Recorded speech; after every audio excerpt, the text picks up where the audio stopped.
Va, anem al gra. Avui parlarem de 3 decisions financeres que, tot i que poden semblar poca cosa al principi, tenen el poder de complicar-nos la vida i molt, durant anys. I aquí hi ha el quid de la qüestió, No estem parlant de caigudes de la borsa ni d'operacions supercomplexes, no. Estem parlant de coses del dia a dia, coses que gairebé ni notem, però que, gota a gota, acaben creant un problema gegant. Però compte, perquè el que fa que aquests errors siguin una bomba de rellotgeria no és només el mal que fan a la llarga. No, és una altra cosa, encara pitjor. Doncs això mateix, que la majoria de gent hi cau de 4 potes sense ni assabentar-se'n. És que és facilíssim, Ja sigui per costum, perquè ho fa tothom, o simplement perquè no ens hi parem a pensar, i el problema és que quan un se'n vol adonar, la patacada ja està feta. I això és un canvi de xip total. Molts cops pensem que tenir èxit amb els diners va de guanyar-ne més i més, però la realitat és una altra. Va més aviat de jugar a la defensiva, saps? D'esquivar aquests errors clau que et poden deixar fora de joc. Vinga, doncs, comencem pel primer, que és el més típic de tots. El primer gran error, i aquest segur que a molts els sona, és un dels més comuns i, el pitjor de tot, un dels més normalitzats. O sigui, gastar cada mes tot el que entra, o fins i tot estirar una mica la manga amb la targeta de crèdit. Sona familiar, oi? Doncs compte, perquè això és el principi d'una espiral, de la qual costa moltíssim sortir. És literalment la cursa de la rata. La sensació aquella d'anar corrents en una roda de hàmster sense parar. T'arriba la nòmina i, pof, ja ha volat. Ja està tota repartida entre factures i deutes. No queda res, zero marge, zero tranquil·litat. I es viu pendent, sempre, del pròxim sou. Mireu, la diferència entre una cosa i l'altra és brutal. Per una banda, la conseqüència és clara. Viure amb un nus a l'estómac, amb un estrès constant. I per l'altra, l'alternativa, que és simplement la tranquil·litat. La pau mental de saber que es té un petit coixí. I no cal que sigui enorme, al principi, però només el fet de començar a construir-lo, uau, ho canvia absolutament tot. I aquest és el resultat final, directe i demolidor, de viure al límit. Zero. Zero estalvis. Ni un euro per si s'espatlla el cotxe, per una urgència o per aprofitar una oportunitat que surti. Res.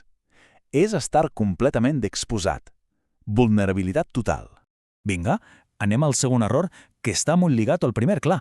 És la manera com molta gent paga la festa de viure per sobre del capot. I aquesta idea és clau.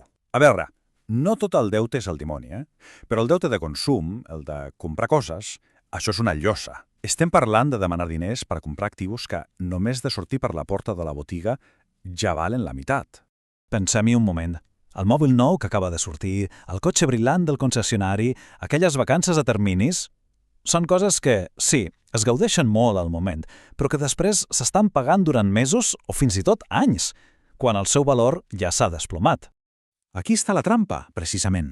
S'estan hipotecant els diners del futur per pagar caprichos del passat. L'estratègia intel·ligent és just la contrària. Si un s'ha d'endeutar, que sigui per coses que poden guanyar valor amb el temps, com uns estudis o potser un habitatge, i fugir com de la pesta del deute per comprar coses. Això és que és tal qual.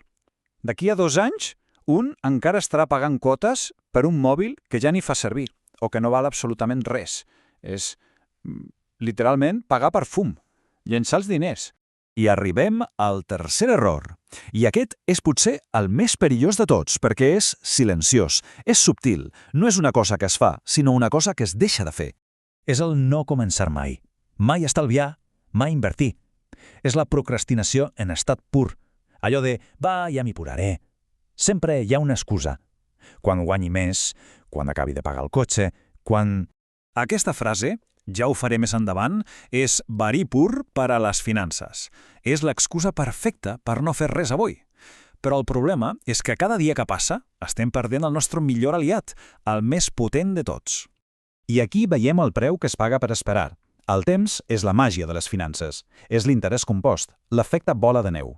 Cada dia que deixem passar és un dia que aquesta bola de neu no creix. Per això, l'alternativa és tan simple i alhora tan potent. Començar ja. Encara que sigui amb 4 duros. El que importa és posar en marxa el rellotge i que el temps comenci a jugar al nostre favor. Exacte, el més aviat possible.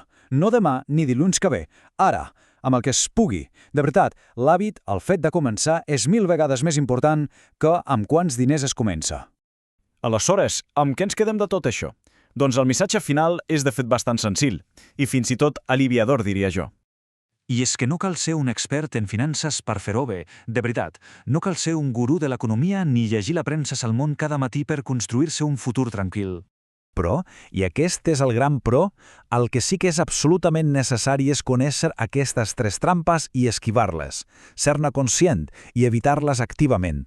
Evitar aquests tres forats negres és molt més important que obsessionar-se a trobar la inversió del segle. I ara, la reflexió final queda oberta. Després de veure aquests tres errors, quin sembla el més destructiu? El cicle de viure al límit? La trampa del deute de consum? O la paràlisi de no començar mai? O potser n'hi ha un quart que és igual o més perillós? Només el fet de pensar-hi, de reflexionar-hi, ja és el primer gran pas.